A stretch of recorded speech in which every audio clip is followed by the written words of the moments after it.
Hello everybody and welcome back. My name is Kari and today I'm doing a book review on House of Earth and Blood, or Crescent City. I think House of Earth and Blood is the book name and Crescent City is the series name. However, I'm not sure and I don't think any of us are because that has not been explained. That said, this is it by Sarah J. Maas. It is 800 pages and I gave it a 4.5 stars. I didn't do a reading vlog because I'm uncomfortable filming for a vlog. I don't really like that. But I decided to do a review because this book just had so many feelings.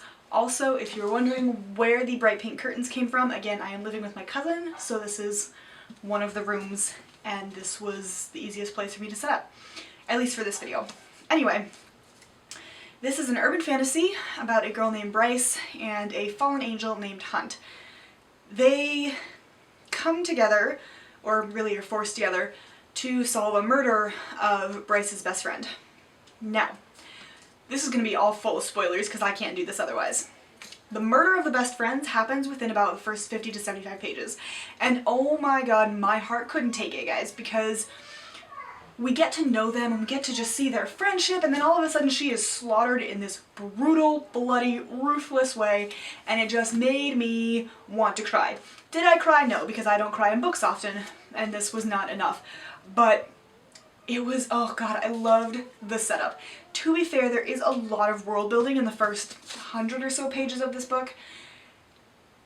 Not world building, info dumping, that's the word. There is a lot of info dumping in the first 100 pages. But if you can get past that, it's fantastic.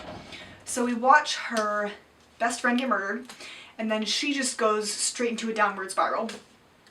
And I loved, not that she went into a downward spiral because that's not good for anybody, but I loved how it depicted PTSD and the survivor's guilt, basically, of her dealing with, if I hadn't been at a club getting high and dancing, my best friend might still be alive. Or she'd be dead and she wouldn't have to deal with the guilt. You know, one or the other. So I really liked that. I also absolutely adored the domestic scenes between her and Hunt, because at some point towards, I want to say somewhere around page 200, he moves in with Bryce to protect her because she has since been attacked. They cook each other meals as a way of showing affection, which I think is great. There is very, very little actual physical affection. There's some groping, there's some kisses, mostly just little kisses, and then there's one finger fucking scene at the end that it drove me to drink. Because between that and the betrayal that came straight after it, I couldn't cope, and there I was with wine, desperately trying to finish this book before the end of the night. Spoiler, I totally did it because I only had maybe 100 pages left, 150. So I stayed up late that night and I finished this book because it was killing me. And I drank. The reason I gave it 4.5 is the info dumping at the beginning of the book, because it was a lot of info dumping and it was very clear that it was info dumping. I loved that in this world there are guns and cell phones, so it wasn't even an urban fantasy where there aren't, you know, modern conveniences. So it's more like Shadowhunters in that way, except that there's no forbidden love or dead people who come back, like Shadowhunters, which is my biggest problem with Cassandra Clare's writing. But I think this is absolutely lovely as far as depicting, like I said, survivor's guilt and PTSD. I also think it did a decent job with the setting and not whitewashing absolutely everything. I got the feeling that Bryce and Hunt were not white. Whether they were black or just Hispanic, whatever other not white ethnicity,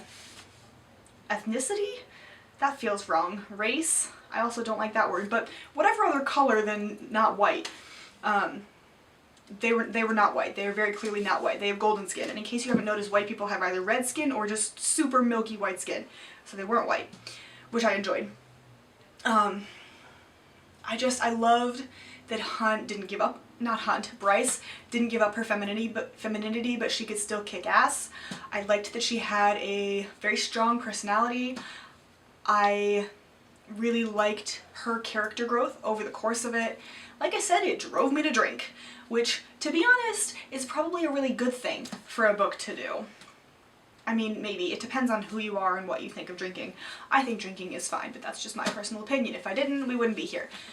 And no, I have not been drinking while filming this, but I loved the development of the relationship in this book, and the domestic scenes, and the depth of grief. It dealt with grief really well, I think.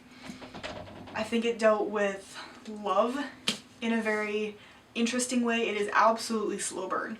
Absolutely. If somebody tries to tell you it's not, they're lying. Ugh, God, this book, it was so good. I almost started reading it again within about a day, which is saying something because I rarely feel that way about books. I never reread them within a month even, and I haven't touched this one since I read it. But it made me want to reread it, except that I didn't because I had other books, which you will see in my May wrap-up. It's so good, and it is so immersive and lovely, and I realized that this is not the most coherent wrap-up, but again, it drove me to drink.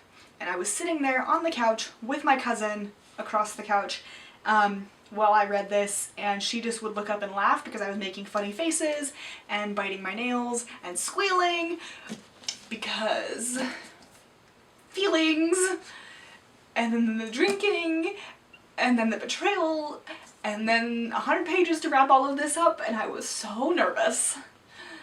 I didn't know what to do.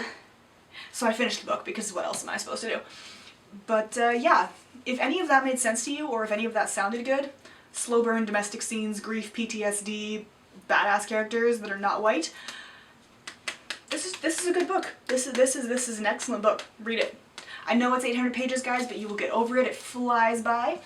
It is definitely character driven, and I love that it's also sort of a murder mystery, because that was just, oh, so good. And there's so many different almost plot twists, like, oh, we think it's this character, but surprise, we now think it's this character, but surprise all of you, it's none of the above.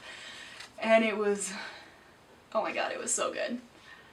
I'm so happy. So happy. Anyway, I hope you enjoyed this mostly coherent-esque review. I'm sorry I didn't do a reading vlog, Abby, but this is close-ish. Anyway, that's what I have to say about this. I hope you enjoyed, and I'll see you in my next video. Bye.